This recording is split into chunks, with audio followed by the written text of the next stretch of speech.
Hello students, welcome back to your online class. This is your political science class for BA second year. Okay, आज इस class में हम British constitution पढ़ रहे थे. ठीक है, ब्रिटिश कॉन्स्टिट्यूशन में द्विसदनात्मक व्यवस्थापिका बाय कैमरलिज्म पढ़ने वाले हैं. ओके, और साथ ही साथ हम ब्रिटिश कॉन्स्टिट्यूशन की विशेषताओं को भी इसी क्लास में कवर करेंगे. Okay, let's start. फर्स्ट हम समझते हैं बाइकैरलिज्म मीन्स द्विसदनात्मक होता क्या है. द्विसदनात्मक, जैसा कि आपको नाम से ही समझ में आ रहा है, द्वि मीन्स दो और सदनात्मक मीन्स सदन. ठीक है, द्विसदनात्मक मतलब दो सदन और in English to houses of parliament. Okay, जिस भी कॉन्स्टिट्यूशन में पार्लियामेंट के संसद के दो सदन होते हैं वहाँ पर द्विसदनात्मक व्यवस्थापिका होती है. ओके, ब्रिटेन में भी द्विसदनात्मक व्यवस्थापिका की स्थापना की गई थी, लेकिन वो प्राचीनतम संविधान है, वहाँ पर सबसे पहले ऐसा हुआ है और बाकी देशों ने वहीं से इस प्रोसेस को अडॉप्ट किया है. ओके, अपनाया है. लेकिन वहाँ पर ऐसा नहीं था कि ये सोच विचार कर किसी योजना के आधार पर इसको अपनाया गया हो, ये बल्कि एक संयोगवश अस्तित्व में आई.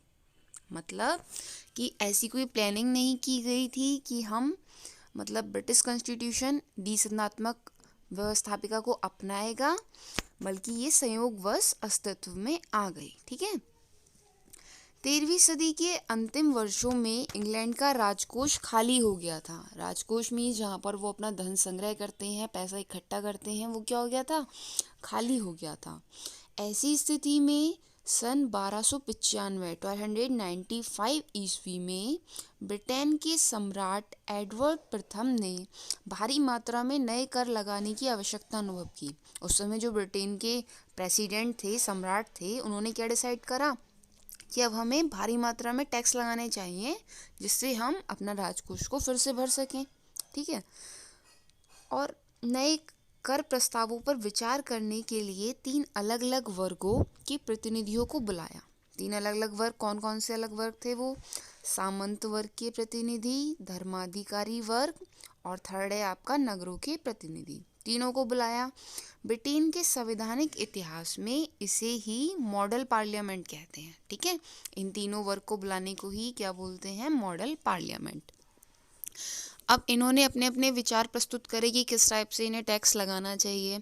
फिर क्या हुआ एट लास्ट, अगर ये तीनों अलग अलग रहते, तीनों की विचारधाराएं अलग अलग होती तो 3 सदन बनते.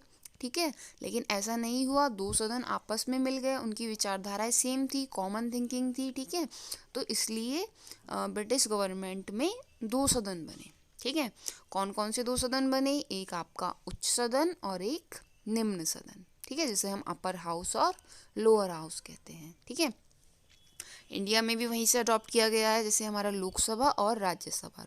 राज्यसभा उच्च सदन है और लोकसभा निम्न सदन.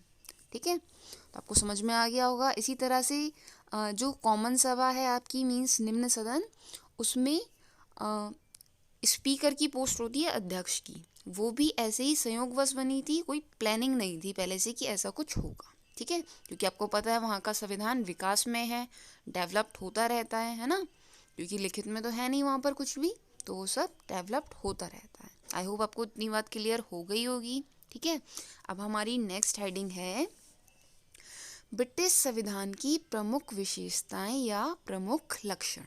ठीक है, ब्रिटिश संविधान के बारे में ही पढ़ रहे हैं. अब हम इसके प्रमुख लक्षण और प्रमुख विशेषताएं देखेंगे कि इसमें कौन कौन सी हैं. ठीक है, संविधान जीवन का वह मार्ग है जिसे राज्य ने अपने लिए चुना है. विभिन्न राज्यों की परिस्थितियों में भेद होने के कारण स्वाभाविक रूप से उनके जीवन मार्ग भी विभिन्न होते हैं. ब्रिटेन ने अपने परिस्थितियों के अनुरूप जिस संविधान को अपनाया है उसकी भी अपनी कुछ विशेषताएं हैं. हर देश का अपना संविधान होता है, इसी तरह ब्रिटेन का भी अपना संविधान है और उसकी कुछ विशेषताएं हैं.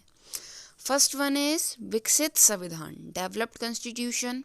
ठीक है, ये संविधान कैसा है, विकसित है और अभी भी कैसा है, विकास में है, मतलब डेवलप्ड होता जाता है. ये आप देखोगे और देशों के संविधान जैसे भारत, अमेरिका, फ्रांस, इनके संविधान कैसे हैं, इनका निर्माण हुआ है, मतलब संविधान सभा ने मिलकर इन्हें बनाया है।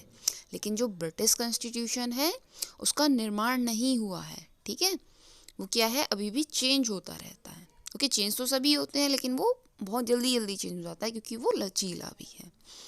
नेक्स्ट हेडिंग, अलिखित संविधान, अनरिटन कॉन्स्टिट्यूशन।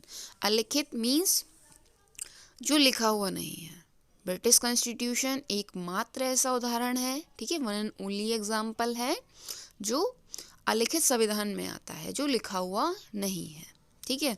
न्यूमैन एक राइटर है, उन्होंने इसके बारे में क्या लिखा है, जो बात ब्रिटिश संविधान को विशिष्ट बनाती है, मतलब स्पेशल बनाती है, वह ऐसे अनेक नियमों का अस्तित्व है जो केवल परंपरा पर आधारित है। उसके जो नियम कानून हैं वो किस पर डिपेंड करते हैं, परंपराओं पर। वहाँ पे जो ट्रेडिशन है, रीति रिवाज हैं, वही वहाँ के कानून बन जाते हैं सिंपली। ओके, नेक्स्ट हेडिंग, लचीला या सुपरिवर्तनशील संविधान, फ्लेक्सिबल एंड मॉवरेबल कॉन्स्टिट्यूशन। जैसा कि हम अभी देख ही रहे हैं, इसमें चेंज होता रहता है ना।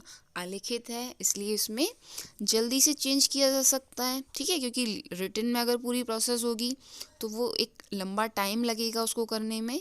लेकिन ये क्या है, ये रिटन में नहीं है इसलिए कैसी है, फ्लेक्सिबल है।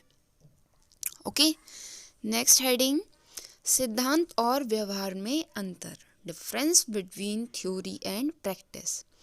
ब्रिटिश शासन में जो कुछ दिखाई देता है वह वास्तव में है नहीं, और जो है वह दिखाई नहीं देता, ठीक है। एक राइटर है मुनरो, उन्होंने ब्रिटिश संविधान के बारे में क्या कहा है, इसमें जो है वो दिखाई नहीं देता और जो नहीं है वो दिखाई देता है। इन इंग्लिश देख लीजिए इसको, in the British constitution nothing is what it seems to be और seems to be what is it. Okay, इसके सिद्धांत और व्यवहार में काफ़ी अंतर है। एक राइटर है ऑग, उन्होंने भी इसके बारे में अपने विचार व्यक्त किए हैं। सभी शासन व्यवस्थाओं में सिद्धांत व व्यवहार में अनेक भेद पाए जाते हैं, पर जितने अधिक रूप में वे अंग्रेजी संविधान में पाए जाते हैं उतने किसी संविधान में नहीं है, ठीक है। क्योंकि जो ब्रिटिश कॉन्स्टिट्यूशन है, जो ब्रिटिश लोग हैं, वो प्रैक्टिकल पर ज़्यादा ध्यान देते हैं, व्यवहार में, मतलब जिसको हम ईजिली अपना पाएँ वैसा संविधान वो बना लेते हैं, ठीक है।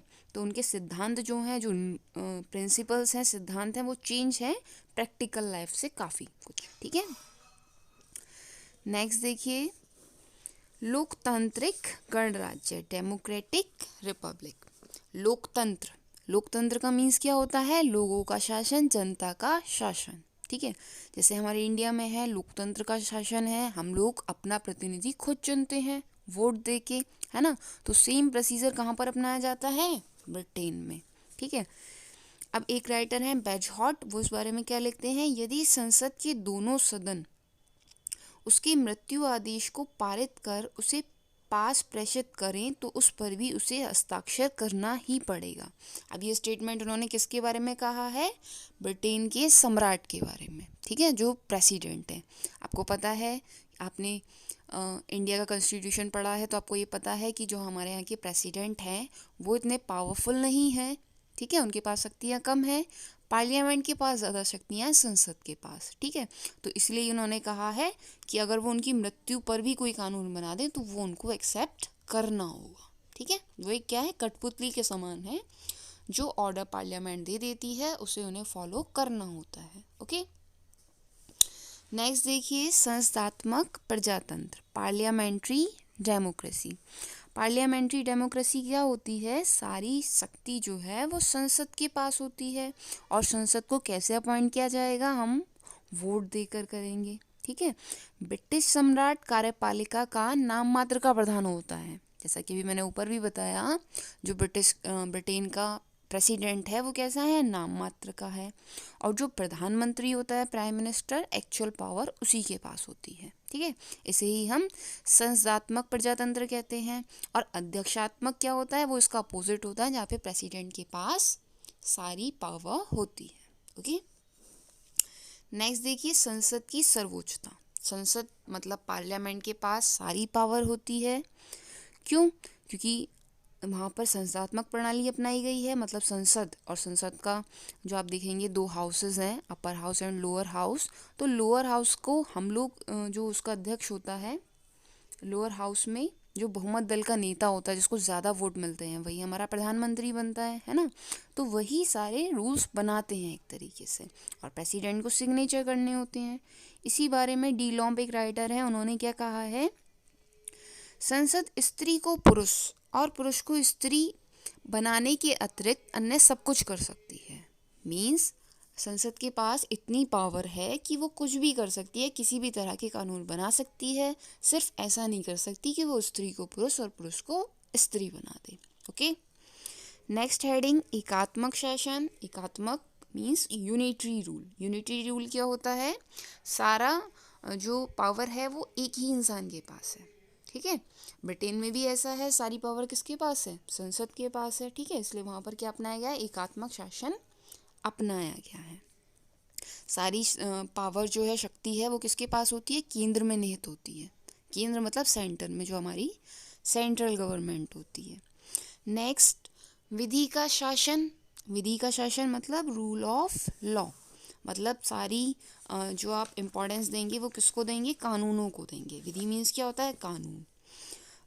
ब्रिटिश जो लोग हैं उन्हें इस पर बहुत अधिक गर्व है कि हमारे यहाँ जो पावरफुल लोग हैं उनको इतनी प्रायोरिटी नहीं दी जाती जितने की कानून को दी जाती है। ठीक है, नेक्स्ट है आपकी मिश्रित शासन प्रणाली, मिक्स्ड गवर्नेंस सिस्टम। वहाँ पर क्या है, ब्रिटिश गवर्नमेंट में आप 3 तरह की शासन प्रणालियाँ देखते हैं, राजतंत्र, कुलीन तंत्र और प्रजातंत्र। वहाँ पर आप तीनों की झलक देख सकते हैं, मतलब वहाँ की गवर्नमेंट में तीनों का मिक्सचर मिलता है। ठीक है, क्योंकि पहले आप देखेंगे तो वहाँ पे राजतंत्र भी रहा है, कुलीन तंत्र भी रहा है और प्रजातंत्र भी रहा है। ठीक है, तो इसलिए वहाँ की संविधान की विशेषता है मिश्रित शासन प्रणाली। नेक्स्ट है आपकी न्यायपालिका की स्वतंत्रता, इंडिपेंडेंस ऑफ जुडिशरी। न्यायपालिका की स्वतंत्रता से मतलब है कि वहाँ की जो न्यायपालिका है, जो लोग न्याय करते हैं, वो स्वतंत्र है कार्यपालिका से। मतलब कोई उनके काम में इंटरफेयर नहीं करेगा, हस्तक्षेप नहीं करेगा। उन्हें जिस तरीके का डिसीजन लेना है वो निष्पक्ष रहकर अपना काम कर सकते हैं। ठीक है, ये थी ब्रिटिश कॉन्स्टिट्यूशन की विशेषताएं। आई होप आपको क्लियर हो गया होगा।